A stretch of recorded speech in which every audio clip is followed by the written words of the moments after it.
Breaking even in the gig economy. We're all crust punks now. You can also find us at davidrovics.com/thisweek in both podcast and written form. Things change fast in societies dominated by the market economy.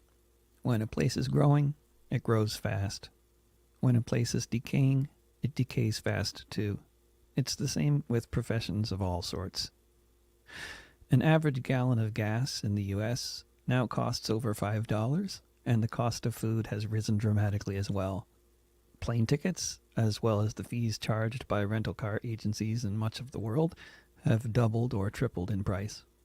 The cost of housing, whether buying or renting, has risen at a far higher rate than anything.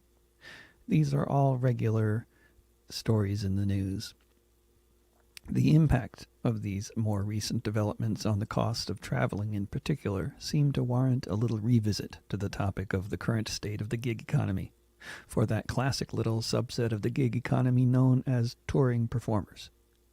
It occurred to me how much things have changed at this point, when I realized, without having consciously made any decisions, that my orientation towards booking the next tour had changed dramatically from what it was even just a few years ago. The new business plan, such as it is breaking even.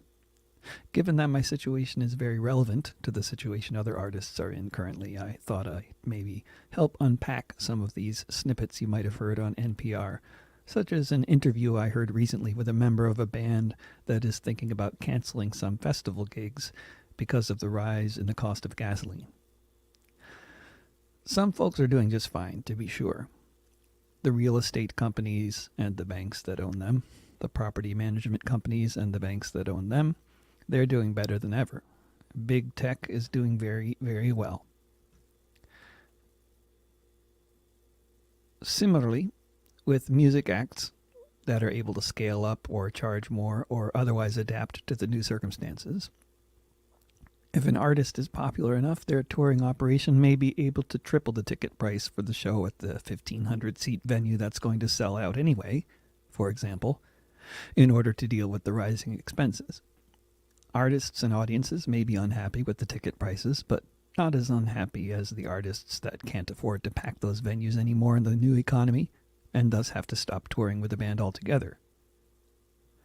And then there's the more subterranean or maybe street-level arts and music economy, the ever-elusive Greenwich Village in the 60s kind of scene, the sort that tends to vanish almost as soon as its existence is acknowledged by the corporate establishment, which then systematically destroys it by trying to profit off of it. Scenes like Greenwich Village in the 60s, or Portland, Oregon 15 years ago, can only exist in a place where the cost of living is low. It's sad to see the surprise on the faces of people who moved to Portland more recently, who had no idea that so many of the new, now comparatively sterile streets around the city, full of upscale establishments, were once lined with funky little cafes from which acoustic music could be heard, often old-time fiddle music, which was all the rage around here for years. And when I say acoustic, I mean totally unamplified in so many cases. You'll find very little of that kind of thing in Portland today.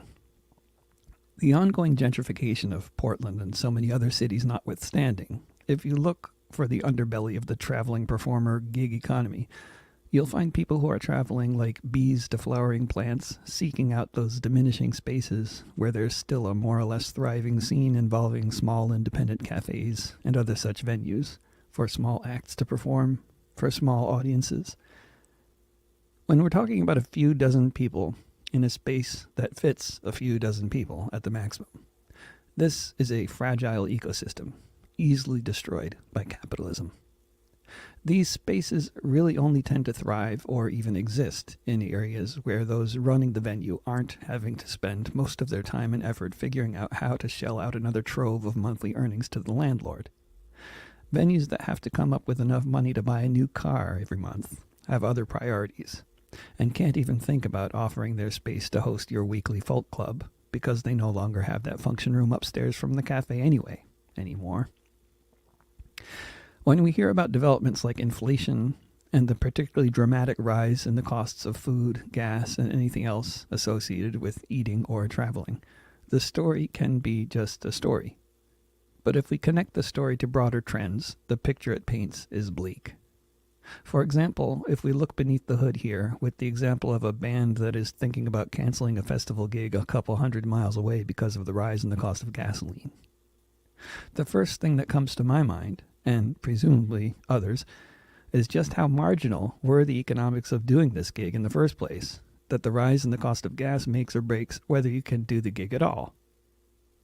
This band may cancel some of their gigs, and of course many others just won't book their gigs in the first place. Some will find ways to make more money from other sources in order to afford the new expenses.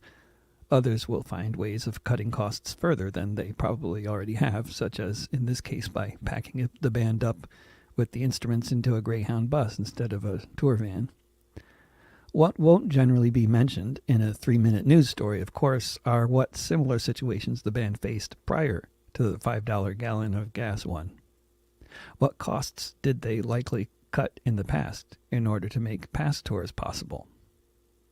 When did they reach the stage where this kind of rise in the cost of touring would make or break whether they could tour at all? Of course, the answer will be different for everyone. There are always musicians just trying to get started with some kind of touring, just barely squeaking by, others who are packing stadiums and lots at every level in between.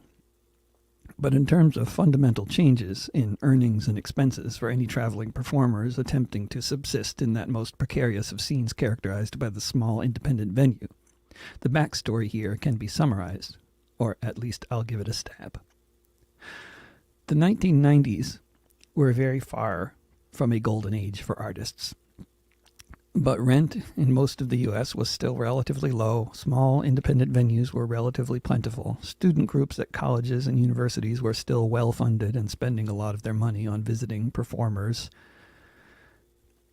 and speakers, and without getting any commercial airplay, with no involvement with the record industry as such, someone could travel, do shows, and sell independently produced CDs at $10 or $15 a pop.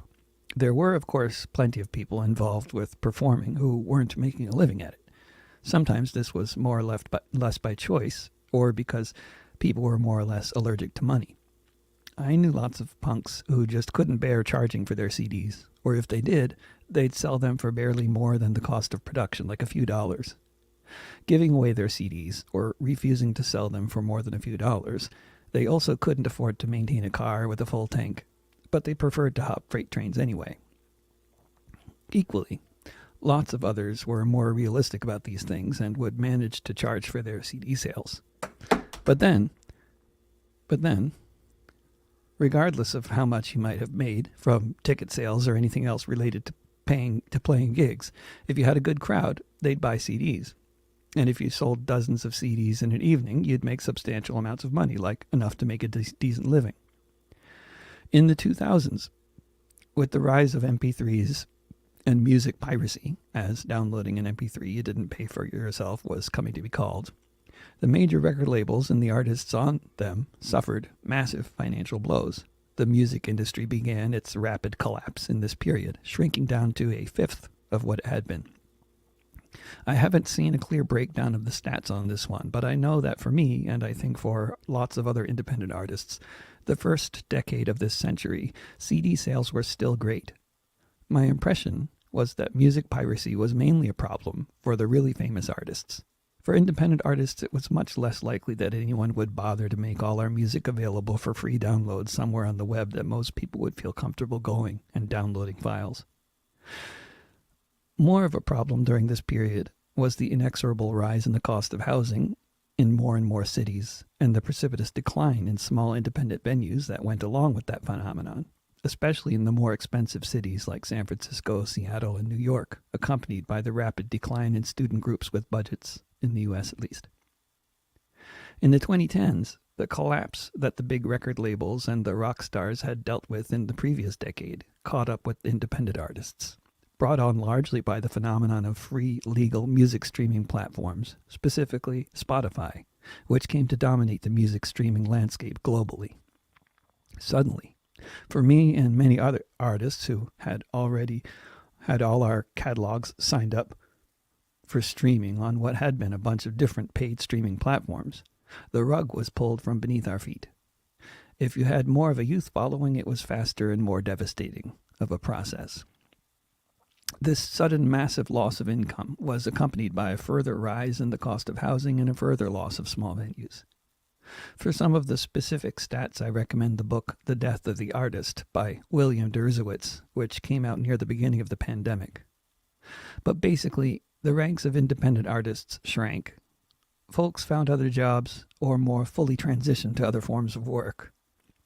Those who stayed in the game of playing in small venues either had to have an inheritance or some other form of income like that, or they developed an income stream from getting a day job or by crowdsourcing the income online, whether by crowdfunding for individual recording projects or crowdfunding in order to basically subsidize the life of the artist, including the touring.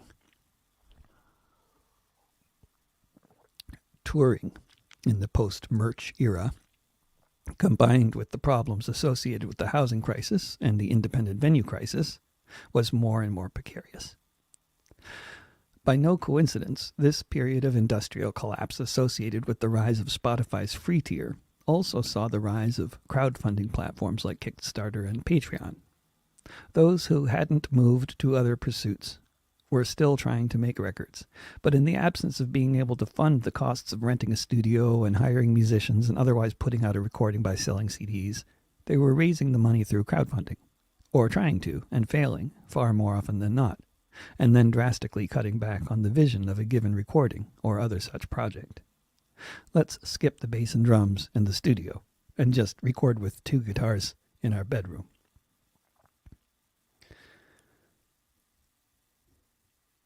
Enter the 2020s. If, like the relatively successful artists who survived the 2010s, and I'm still talking about artists playing in small venues for small audiences here, you were living a largely crowdsourced existence by the time of the pandemic. However it was that you rode that one out. Now that restrictions in most countries are lifting and gigs are happening again, you are now facing a situation where not only are lots of the venues you used to play in permanently closed, but the cost of travel has gone through the roof. I can already imagine how the corporate press is going to try to spin this situation. When we were busy losing half our income due to free legalized streaming platforms doing their legal thing, we were told that now the money was in touring. What a strange way to reframe the situation. You've lost half of your income, so let's just focus on the other half that you haven't lost and talk about the money being there. But that's what they did. Then they started telling us that vinyl was all the rage. I was far from the only idiot who took the bait and put out a vinyl record, many hundreds of copies of which are still weighing down shelves in the closet of our bedroom. What you'd only figure out if you looked into it more deeply than I had done is vinyl was only outselling other forms of physical recordings comparatively speaking. Basically, nothing was selling, including vinyl. Now they'll be encouraging online touring, busking in the metaverse, since driving and flying and doing physical gigs is bad for the environment and also unaffordable. Unaffordable unless you've achieved a certain degree of success, playing bigger venues for more money, or if the alternate streams of income that you had to pursue when the music industry began its collapse were sufficient to include the new costs involved with touring. In my own case, the last tour, like the next one, will be some of the few I've done over the decades without either using my own vehicle or renting a car. I always used to say carrying around a guitar and 2 suitcases was just too much to lug around on buses and trains. I long ago changed that policy when it came to various places like Norway, but now it's the new policy everywhere. And not just because of the cost of renting a car, but because I no longer need to travel with 2 suitcases. One of them was always for merch. In the old days, I needed to do mail drops to fill that second suitcase periodically on the longer tours. But now, with no merch to bother with, 1 carry-on will do. There was a time when I regularly paid for hotels, bought plane tickets for friends, and was in the priority lane at all the airports, which is what happens when you fly more than 100,000 miles a year on the same airline. But I long ago since cultivated a network of friends with guest rooms to avoid the hotel expense when touring. My newest method of downsizing the touring operation is to abandon the guitar altogether for road purposes and travel with a bouzouki, which is decidedly smaller and lighter than my guitar is, and far less of a problem for my back to be walking around everywhere, dragging my carry-on suitcase behind me.